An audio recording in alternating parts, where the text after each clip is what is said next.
Hi, everyone, and welcome to the Woman in Between podcast. This is not only a podcast, but it is a community dedicated to offering grace and the space between for us single mamas to transition from the women we are to the women we want to be. This space is where hearts and hands meet. Through impactful stories and practical solutions, we are here to navigate transition with grace. And I promise you, there is grace in the space between.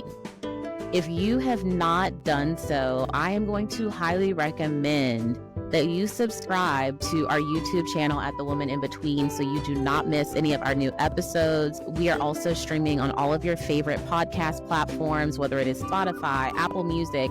You can follow us there too. And please do not hesitate to follow us on our Instagram channel. I want to hear from you. I want to connect with you. I want to do life with you. So please connect with us at The Woman in Between podcast on Instagram as well. So let's jump in.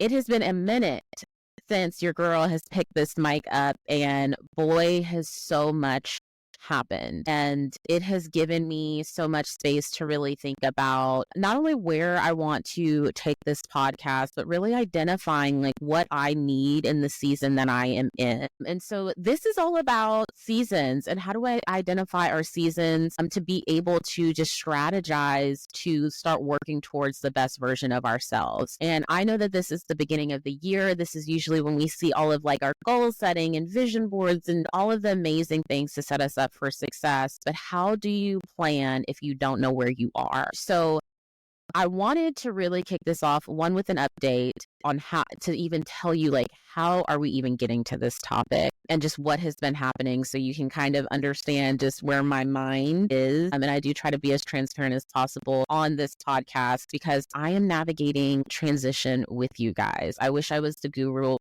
and the all-knowing experts, but I'm learning from you all, and I am learning from my mistakes and trying to just be a better mother or this multifaceted, multi-hyphenated woman that I am. So what has been going on, Jelesa, for the past 6 to 8 months? And I'm like, where do I even start? But we're going to start it off in June. So of course, we launched this podcast in April, and it was one of the most exciting times for me. And work was going really great. My personal life, professional life, everything was going great. And then we hit June, and June was kind of a whirlwind in so many ways. After coming back from vacation, I clocked into my job at 8 a.m. only to clock out by 10 a.m. because I was let go. And for those of you that have navigated this stage of life, you know how debilitating it can be, how much it can hit your ego and your pride, the depression that can follow with it, and then the shame that's tangled in it as well. But then some of the relief in knowing that you don't necessarily have to deal with an environment. But it was a really difficult time because I was navigating now job loss, but also ending my lease and trying to figure out, okay, where am I going to plant my family? Because I knew the area was not suitable for my kids as far as helping them flourish and grow. They were struggling at their school just as far as getting everything that they needed. Many of you know that my son was ADHD diagnosed last year, so getting support with the 504 plan was challenging. My daughter was having some issues as well. And so I was really at this kind of crossroads of what are you going to do now? Because at the time, I was totally willing to start looking for a new job in the next few months that would allow me to work remotely so me and my family could move closer to my parents and just my general village. And God showed me something. He's like, you don't have to worry about finding a new job because I'm taking the job that you have. And I was just trying to figure out, okay, where am I going to live? Where are my kids going to go to school? Where am I going to find new community? Where am I going to find a job? And it put me in this position to really start thinking about what life do you want for yourself now? And I also had to remember, what sort of season am I in to be able to make the right decisions for my family? And the first decision that I needed to make was, okay, I don't have a job. We need to get on the market, and understanding I wanted a remote role that would allow me to spend time with my children. I was tired of rushing in the mornings to get them to school and to drive into work, and also to have to rush home to pick them up and get home and do dinner. And they were getting home at 6:30. we did not have like a ton of family time weaved into our weeks. And it was really wearing, I think, on all three of us. So that was critical in my job search. And then I also needed to figure out, well, where are we going to live? And like I said, my lease was coming up. I had just gotten approved for another new place, but I was also unemployed. And that was a decision where I had to really let my pride and ego go to the side and make a decision that was best for myself and my family. And that was to go ahead and move, not to the spot that I thought it would be, but it was definitely the spot that I needed to be in. And that decision was also impactful because I made the decision to, move away from my co-parent. At the time, my co-parent and I were living less than 10 minutes away from each other. But if I'm being fully transparent, because that's why we have this space, I was not getting the support that I needed for somebody that lived 10 minutes down the road. And I had to have an honest conversation with myself about the experience I was having specifically with co-parenting. Because the whole reason that I stayed in the location that I was in is, one, I wanted to keep my kids in the same school district. I didn't want to disrupt them at the time of the divorce. I wanted to make sure that their other parent was able to be actively involved and could step in whenever the kids could see them, whenever. And if I'm being honest, like what I envisioned as a co-parent and as a divorcee was not what was happening. And I started to ask myself, like, when you're going to these school meetings, who is there? When the kids are sick, who are they with? When the kids are closed, who are they with? Like, are you really getting the help that you thought you needed? And the answer to that was no. And that sparked a lot of tension and conflict with me and my co-parent, because for the first time in this journey, and even when we were married, I was making a decision that was solely going to probably benefit myself and my kids. And I made that decision boldly and confidently because I had given it some years to see how things would shape up. And it was no longer fair for me to keep carrying weight when I had a viable solution.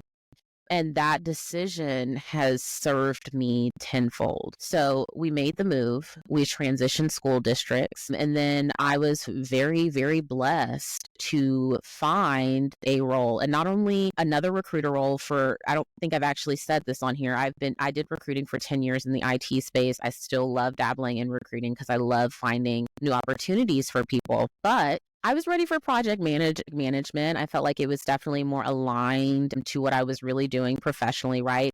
Making sure that the experience matches what the title is, I guess, if that's how you want to think about it. But I was already doing a lot of that in my roles. I felt very much like a project manager of my life. And so I felt like there was a lot of alignment there. And I ended up joining KIP as a project manager for talent recruitment and brand, which was exactly what I was looking to do next. And I think what's crazy about it is the entire time I was interviewing for this job, it was a mad whirlwind. I was in the middle of packing.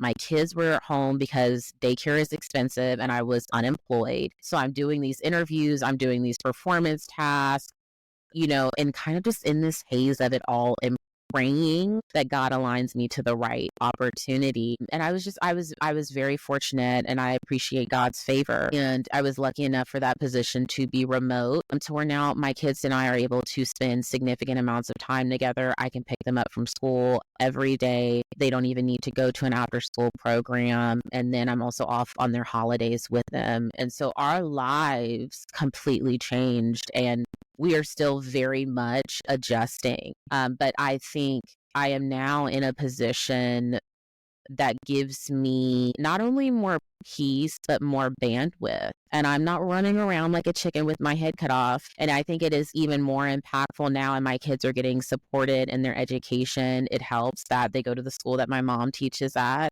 which has also been a tremendous blessing. And I say all that this is never in a sense to brag, but it is, and I think it is a testament to consistently praying. God wants us to pray without ceasing, but there's also passages in the Bible where it is almost saying you need to pray to this annoying point where God needs to almost be tired of hearing. And granted, we know God doesn't get tired of us, but praying without ceasing. And this was a consistent prayer for me for years.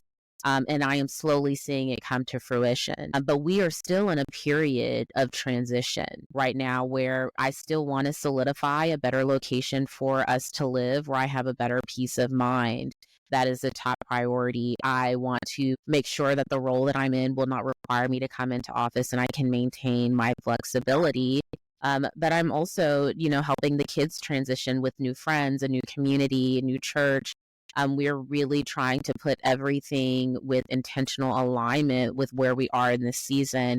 And I don't think that would have been possible if I hadn't taken the time to internalize a lot of the experiences that I had had in the year of 2024 to determine where am I season wise, and based off of my season, what do I need? And I'm having to do that evaluation yet again. I almost feel like every 6 months you have to evaluate where am I? And based on where I am, what do I need and where do I want to be? And so all of these changes and these thoughts are exactly why I created this space and essentially why this podcast exists. It is to help us all thrive, even when life feels completely uncertain. I was in a spot where it's I don't know where I'm going to be working. I don't know where I'm going to be living. And where do I start to actually figure this out? And there are also tactical ways of how I found a new place and how I found a new job that we will dive into. But I really want to start from the seasons part, because I think for a lot of us, we're really in this space where we want to create a peaceful and welcoming home where our family feels safe. We want to be able to maybe scale our side hustle into a thriving business or have the flexibility to work on our own terms. We want to be consistent with self-care, whether it's working out, it's journaling, or just simply being able to take a break.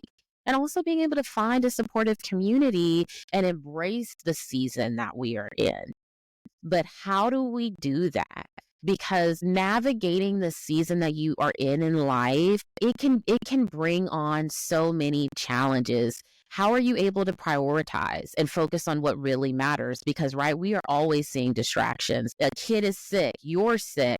Work is incredibly crazy right now, right? You might be taking care of an ill parent, or you might need support yourself and you don't have that support. You might need to practice self-compassion in this season. So there's so many pieces that we are trying to manage within a season that can either be a distraction or a push towards our actual goals. But I think it is critical to know what season that we are in so we know the steps that we need to create the life that we want.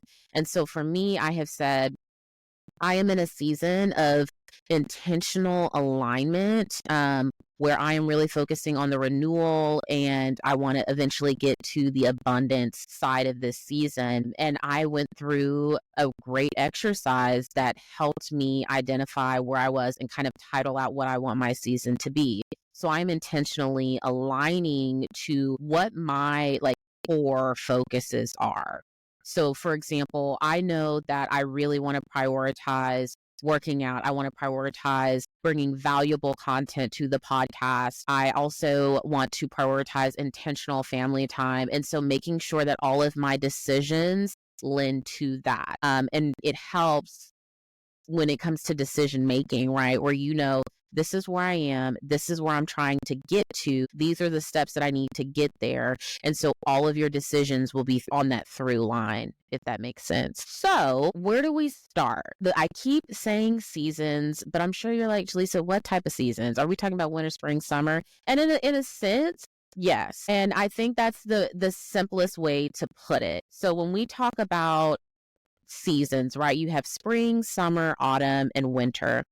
So we'll go ahead and we'll start with spring. So spring is a great representation of a season of renewal. So that can be anything from a fresh start, new beginning. Maybe you're setting new goals for yourself, exploring new opportunities, and reigniting this passion that you have had. I think we see a lot of this in January, the beginning of the year, right? Everybody's setting new goals. We are excited. We've got this energy. We are so ready to close the door on 2024.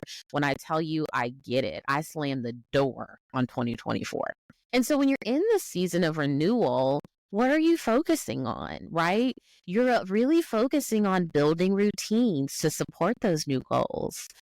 You are finding new hobbies, or you are setting those personal and professional goals. And in this season, you have to ask yourself, what encouragement do I need? And for someone that is in a season of renewal, you might need the encouragement to embrace change, right? Change is the only constant in this lifetime. You might need that. You might need to put it on a sticky note and put it on your mirror.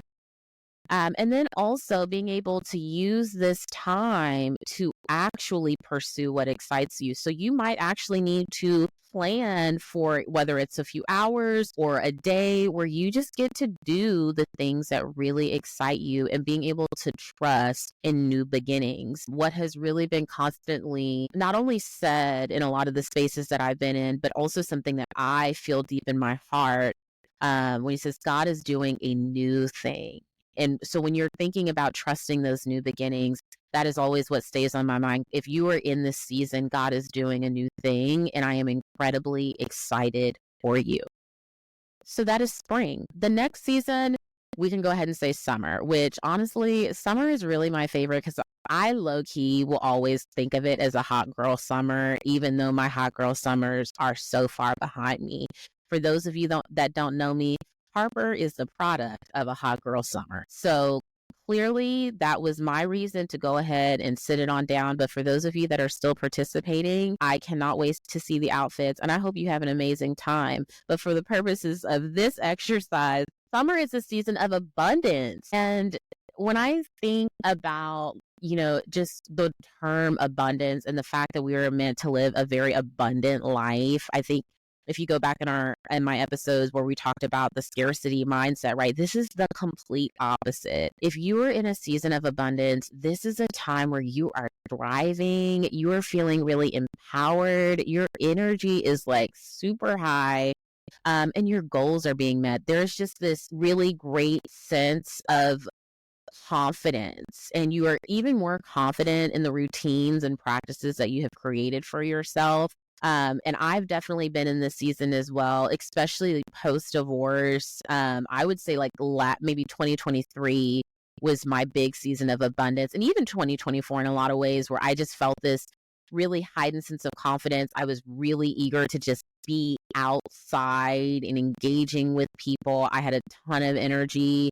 I loved going to events and everything. It was a great time period. And so for those of you that are there, I hope you are enjoying yourselves. Okay. And so the next season, well, let me backtrack because I'm getting ahead of myself. So when you are in the season of abundance, what are some of your focus areas? So one of the things that you're thinking through is, okay, you are thinking about growth.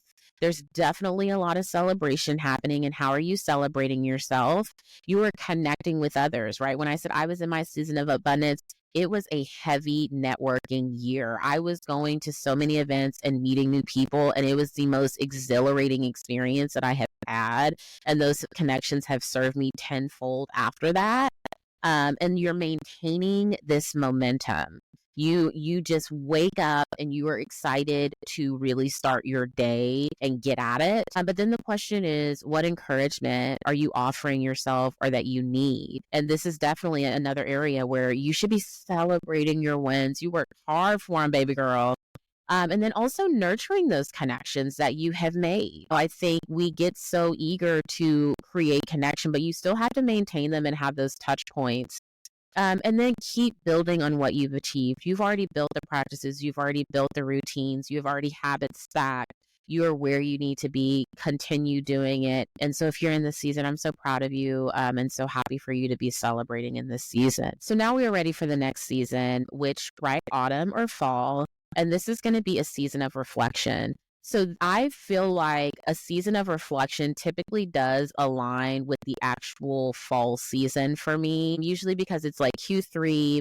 I'm starting to wind everything down professionally, starting to plan for the holidays personally. And it's just kind of like this closing up shop. And I usually want to just take the time to reflect over the year and set what my intention will be. So A season of reflection really is the evaluation period. It is when you're evaluating life. You might be recognizing the growth that you have had. And then you're also letting go of what no longer serves you. And I think that is a huge thing. And it's just this transitional period of learning from recent experiences. So, we always talk about the space in between, there's grace in between, but every single one of us we all touch that season of reflection, and it's necessary to get to the next season. How are you going to know what worked well if you don't have the reflection portion? If you're not evaluating your life, evaluating your relationships. So we all have to enter into that transition period at some point, whether you're going from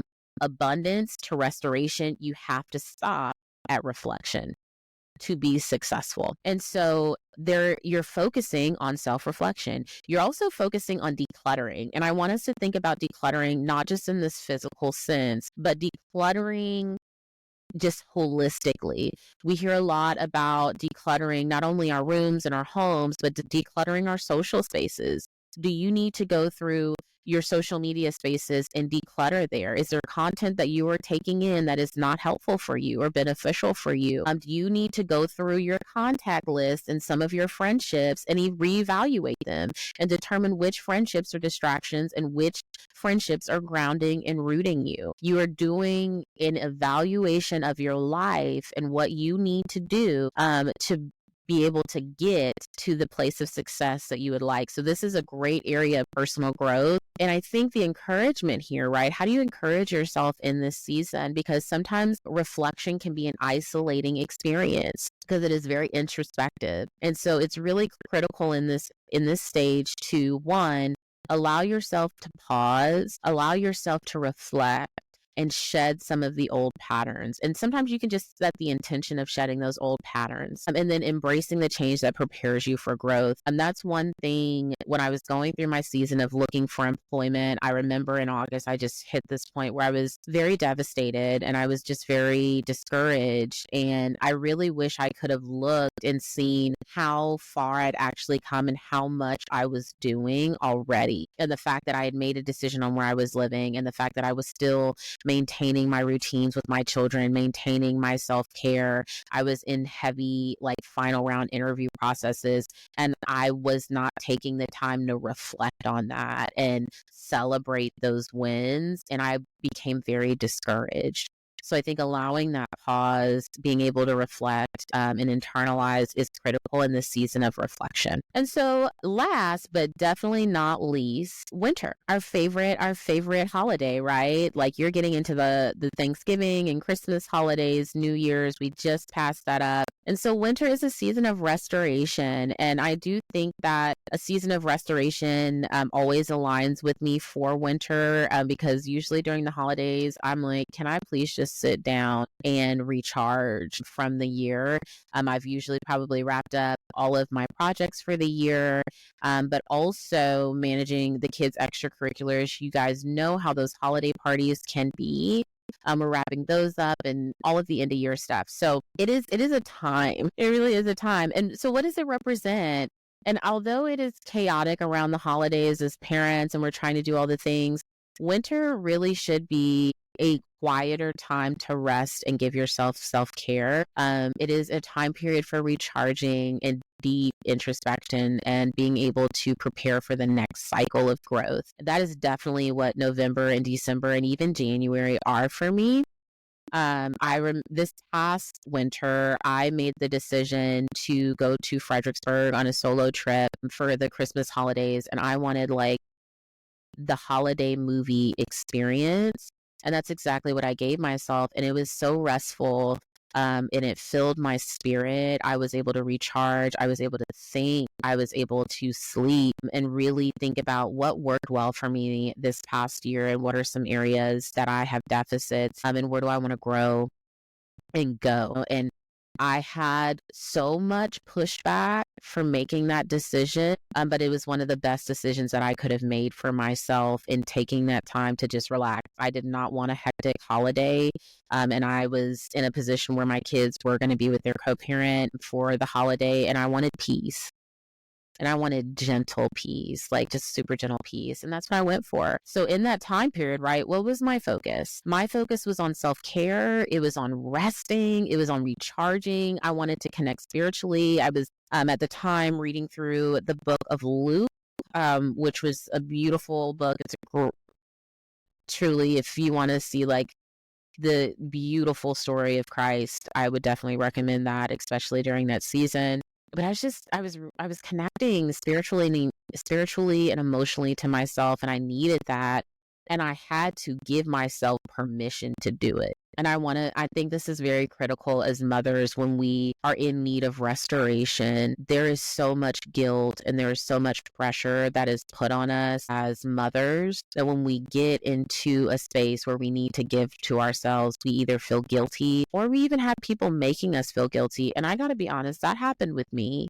There were a lot of people that were not happy with that decision, that felt a type of way from that decision. But what I knew is when I get back home and these kids come back home, I have to be refreshed and renewed and recharged. And I also knew that I would not have the time that I sufficiently needed to do that. And so you have to stand on business, baby girl, when you're making those decisions for yourself, because you deserve it. It is critical and vital. Your kids need to see you choosing rest. I noticed that with my daughter because she was all of a sudden signing up for everything.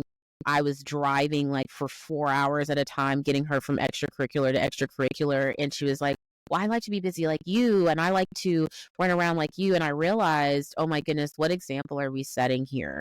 Because she also has to see what permission to rest looks like. And so I think we deserve to show our children the both sides, that you can give yourself rest, but you can also give yourself hustle, but you have to be able to identify when you give those things to yourself. So please give yourself permission to rest and focus and refocus. This time of restoration is for you to really start thinking, where do I want to go, right? We talk about growing and going. You want to grow in this season and then you want to go. So you might want to grow in a season of restoration and go into a season of abundance.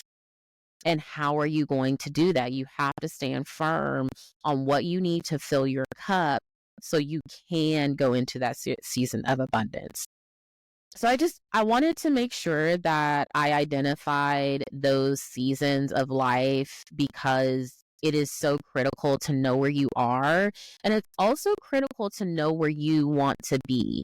You know, some of us are so quick. We want to be in a season of abundance. We want to be in this season of renewal, but you have to spend time in the season of reflection and restoration to get there, right? To be able to strategize appropriately on what you need. So when I went through this exercise and trying to determine like, okay, where are you focusing right now, Jelesa? That was one part of it in determining what season that I was in.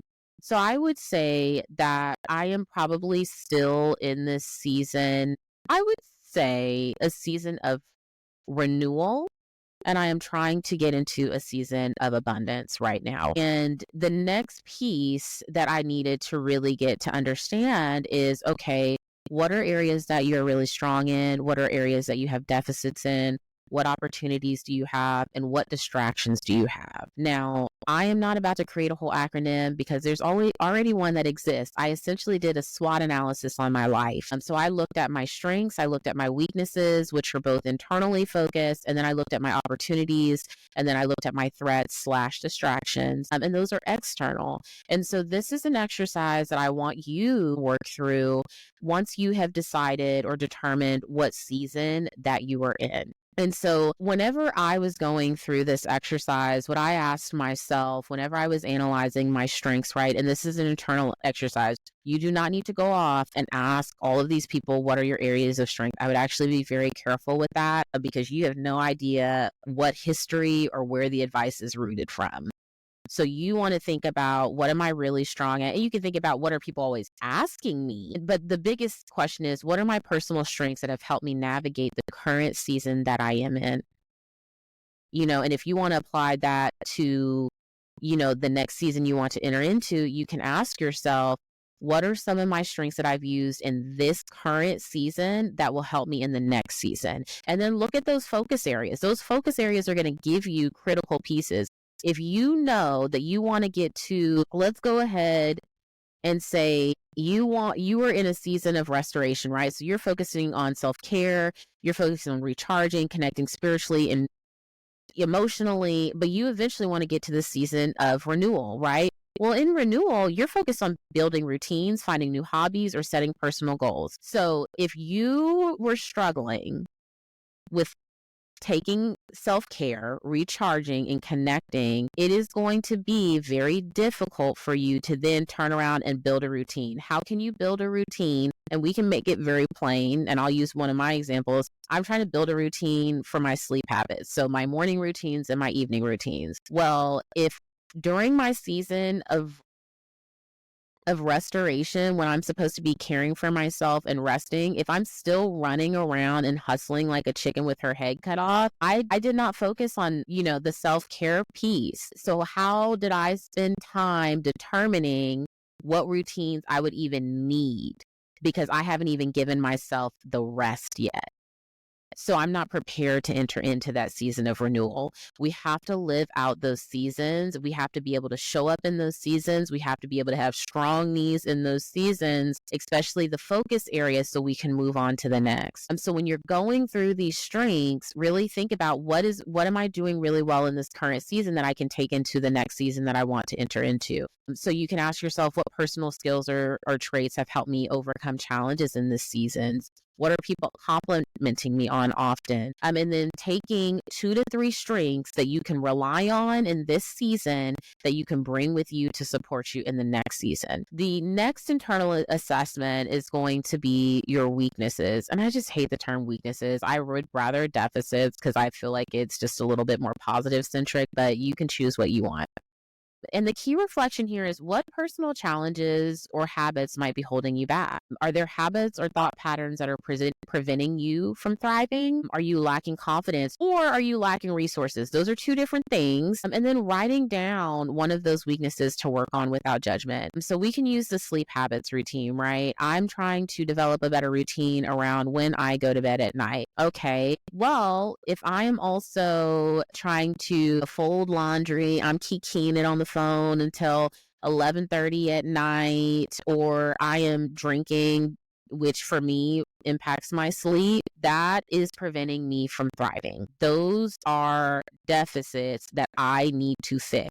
And for when it comes to resources, you might not really have the resources that you need to be successful. And I think that's a really great question to ask yourself, because a resource for my issue, right, when it comes to creating a sleep routine is, do I have any books that I can read, podcasts that I can listen to that are going to support me in developing a better sleep routine? Do I need access to that? So I want you to really think through that. And please you do not need to come up with a list of weaknesses. I feel like we can sometimes come up with more weaknesses than we have strengths. You just need one.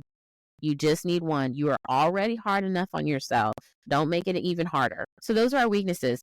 Now let's get into the more externally focused questions, which are our opportunities. And so the main question here you want to ask yourself is, what external opportunities can I leverage in this season? So if you are in a season of renewal, okay, what opportunities are available right now for you to create better habits or find hobbies? Are you a part of a Facebook group? Do you know someone that is in a hobby that you love?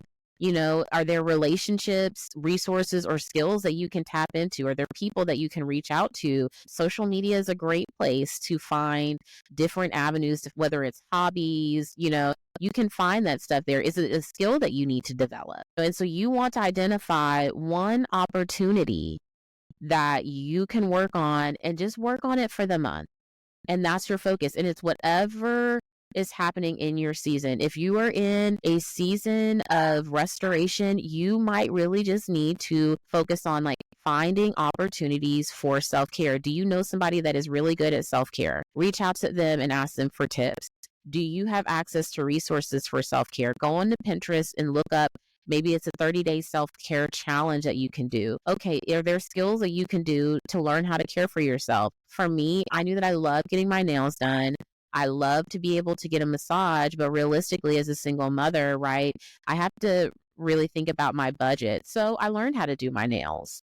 That was a skill that I needed to tap into so that I could care for myself in the season that I was in. So you were just going to identify one opportunity. And then the last external factor that I want us to consider are our threats, our distractions. And when I say that this is really what I feel like has been holding me back, and when we think about threats or distractions, it is not always just people. Sometimes we can be putting energy, whether it is mental energy or physical energy, into spaces, places, or people that don't actually require it. For me, I spend a lot of time with my thoughts thinking about things that really are not for me to have to think about or worry about. And that's something that me and my therapist kind of identified, where a lot of my exhaustion and frustration is coming because I'm participating in distractions that do not need my participation. And I think, especially for Black women, especially for some of those that were older daughters, I feel like we are so used to being the reason why something is either working well or something isn't working well. And blame can be put on us. And I can think of several instances where blame was put on me for something that had nothing to do with me. And for those of you that have navigated divorce, I think we all know that people can say really hurtful things and blame us. I remember when my ex told me every day of his life he felt horrible about himself, and that was because of me. And I internalized that to the point where I was really trying to find closure within it. It was occupying my thoughts for weeks because I felt like I was responsible for those emotions, and I wasn't able to focus at work. I wasn't able to fully be present the way I would have liked to, but I was focusing on a problem that had nothing to do with me. That was not my cross to bear. I want to say that to say, like, as a single mother, as a Black woman in general, you do not have to carry the weight of the world. That was never your responsibility. So I wanted to make sure that I said that before we dived into this. So threats or distractions, right? These are going to be external obstacles that are hindering your progress in your season. And I want to just be very clear, like, as you're going through these seasons, no, it's always a season of abundance that you can have distractions. You can have distractions when you're supposed to be reflecting and restoring yourself. And so I want us to be very mindful when we're asking some of these questions, right?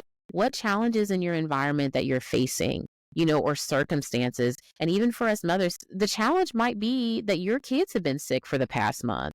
So you haven't been able to pour into some of the goals that you might have, or you're probably not getting any rest because you're up all night. Those are challenges too, and they are realistic, and it makes you human. And I know for myself, I had to really kind of take myself off of this pedestal and understanding, like, Jelesa, you're a human being. You are flawed. You are not God.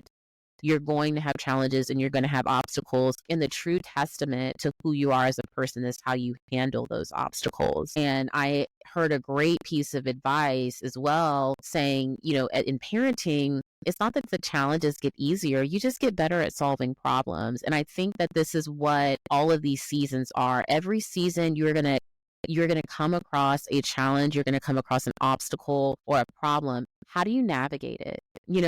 Are there people or habits that are negatively impacting your energy? And I want you to write one action that is going to mitigate that threat. What are you going to do to avoid it? What are you going to do to protect the season that you are in, to make sure that you are fully getting the most out of it? So I know that doing a SWOT analysis on your life sounds like super businessy, but I think that it is critical for us to consistently analyze where we are, where we want to get to, and what strengths are we bringing to the table that's going to support us? What opportunities do we have that we might need to work on? Are there any opportunities that we can use to help us get to our goal? And are there any distractions that are preventing us from getting there that we need to mitigate? Those are questions that we need to ask when you feel those shifts coming in your season. So for me, I said it is a season of intentional alignment, but realistically, it is definitely a season of renewal. I'm trying to build on my routines and setting some really great professional goals. I definitely feel like this season for me is the first time I feel like I am just coming into my own as a single woman and accepting that and really being okay with that. And it is causing me to also just reevaluate what certain things mean to me, right? What do friendships mean to me? What do my hobbies look like, and how do they support the lifestyle that I am now working towards?